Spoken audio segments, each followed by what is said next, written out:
What's up, everybody? Welcome to the Stupid Fans Club. I am your host, Shaan Donn, and I am back ready to talk some college football. And the time has come. The time is now. We are down to the final 8 teams. We did have the first round of the playoffs, which was a bit upsetting for a lot of people. But now we are down to the final 8 teams and all the teams who had bye weeks in the first round will have to go out and hold their ground moving forward. So we're going to go ahead and break down these final 4 games left to play, 8 teams left. And this will be for the game to go to the national championship. So it should be fun. Boise State and Penn State is up first. That is a very interesting matchup, because I think if I'm Boise State, I am coming out like, Penn State, you're the team that has everything to lose here. We're playing with house money. No one expects us to be here. No one thinks we should be here. Everybody's underestimating us. So we're going to come out with nothing to lose, with the nothing to lose mentality. And I think that is what we'll end up seeing from Boise State. I think most people think it is Ashton Jeanty. That team is nothing but Ashton Jeanty. So you'll have some supporting role players ready to prove a point. And I think it'll just be interesting to see how this plays out. Penn State, on paper looks like the better team, even though Boise State is the one with the bye week and, the higher seed here. But none of that matters when you get on the field. It's all about, who wins in those 60 minutes. I think it'll be a very interesting game because Penn State is a heck of a team. They have a good defense, and you wonder how Ashton Jeanty and that running game, is it like, were you just doing that against the teams you were playing over there in the group of 5, or can you do that against Penn State, right?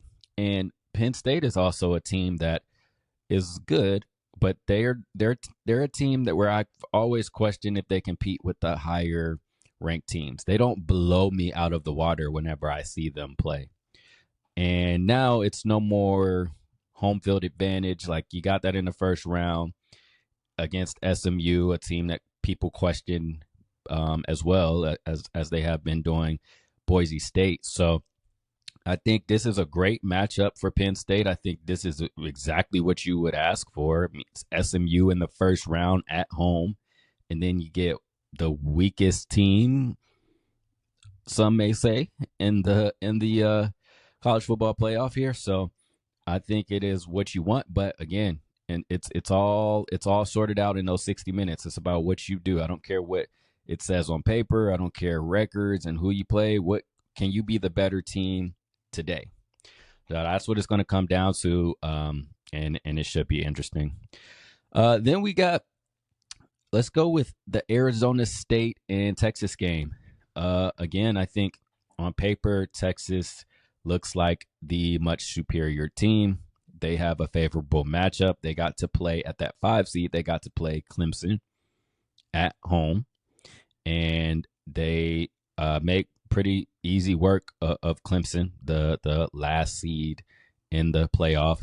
And now you get an Arizona State team who we know they have a great running back there, but another team people are like, you won the weakest conference, and now you got to go up against a team, a Texas team who people think very highly of.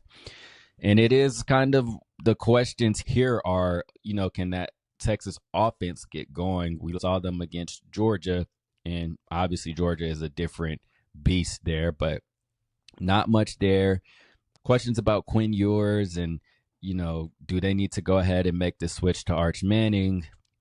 Is he going to be mobile enough to make the plays that they need, when he's under pressure, and all those things? But I think you got to favor Texas here, especially with how Ewers played against Clemson, and just they seem like the more superior team. They have a good defense there. I think Texas should win this game pretty handedly. Again, they're playing one of the weaker teams in this playoff. So that should be a Texas win, but let's see what happens in those 60 minutes.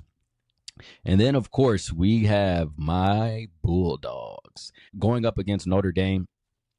This will be a very fun game to watch because we've only played Notre Dame 3 times. I think the first time they said we played them in 1980 or something like that.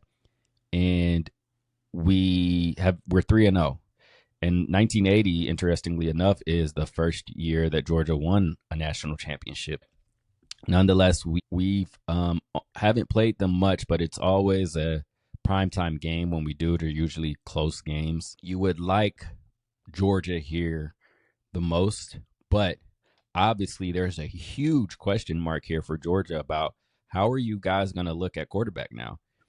You've had Carson Beck, who has had his ups and downs and his struggles, but you've had Carson Beck all season long. And then as soon as the playoff starts, it's like, boom, take away your starting quarterback, obviously the nucleus of every football team or most football teams. Ashton Jeanty would probably have something to say about that. But you take away your future NFL quarterback here, and he's not returning. He's gone. He's done. His career's done at Georgia. So now your backup has to start here. So obviously that is the biggest question mark here. It's like, I feel like people are leaning Georgia, but it is also like, that's a huge role to fill in the biggest time. Like, how about your debut start being in the first ever 12-team college football playoff, and it's a win or go home situation? There's no, all right, we have the training wheels on. I mean, I guess you got a half of that in the SEC championship, but it is win or go home, high stakes football here. So, and especially with how Notre Dame looked in the first round, it is, you can see this being anyone's game. And the thing with Notre Dame is people are curious to see how good they are. A lot of people have talked about their schedule, their strength of schedule. Who have they played? Who have they really beaten? And obviously they're not in a conference, so no conference championship. There are some question marks there about Notre Dame and how they'll match up against a stout Georgia defense. And can they run the ball? Obviously, Riley Leonard can throw the football, but he's most dangerous with his legs. Will they have success doing that against Georgia? Will they be able to expose the Georgia's vulnerable secondary? A lot of questions here. And again, it is, no matter which way you lean, it's probably not overwhelmingly on one side or the other. So I that'll be a fun game to watch. Obviously, I'll be rooting for my dogs, but that should be a close, fun matchup there. And finally, we have Oregon versus Ohio State. Man, that is a heck of a matchup, and a heck of a matchup for the 1 seed to have in a rematch. 2 Big Ten teams here saw each other earlier in the season, and Oregon was able to pull that one out by 1 point. So that should be a lot of all the complaints about these matchups and these teams and lopsided victories in the first round. We should have some fun, at least in the Oregon, Ohio State, and Georgia, Notre Dame game. And, who knows? Boise State may surprise the world. Arizona State may surprise the world. So good matchups here. Obviously, that Oregon and Ohio State game will be the favorite. That is the most highlighted game there. And, man, a good team will be going home that night. Ohio State looked great after their win in the first round. They blew out Tennessee, which was an 8-9 matchup, supposed to be the best matchup in the first round. They made easy work of Tennessee. And then Oregon, we last saw them in a shootout against Penn State in the Big Ten championship. So this will be very interesting. That's tough to lean either way, obviously, because the first game, it was a 1 point difference. Ohio State kind of ran out of time and just a different time of the season. So we'll see the adjustments these teams make. And can Oregon beat Ohio State twice? Can they hang on? And, can Ohio State live up to the hype that they had coming into this season? And even the whole coach scenario, like Ryan Day, obviously the Ohio State fan base is not happy with another loss to Michigan, but they will surely take a national championship here. But first you got to get there, and you got to go through the number 1 seed to do it. Very, very tough. Let's go with my predictions. We'll start back with Boise State versus Penn State. I'm taking Penn State. I think they're the better team. I think they have better weapons, and I think Penn State will be able to expose Boise State's secondary. I think Boise State they don't have the greatest defense overall, and I just don't think they'll be able to stop Penn State. I think Penn State's just on another level.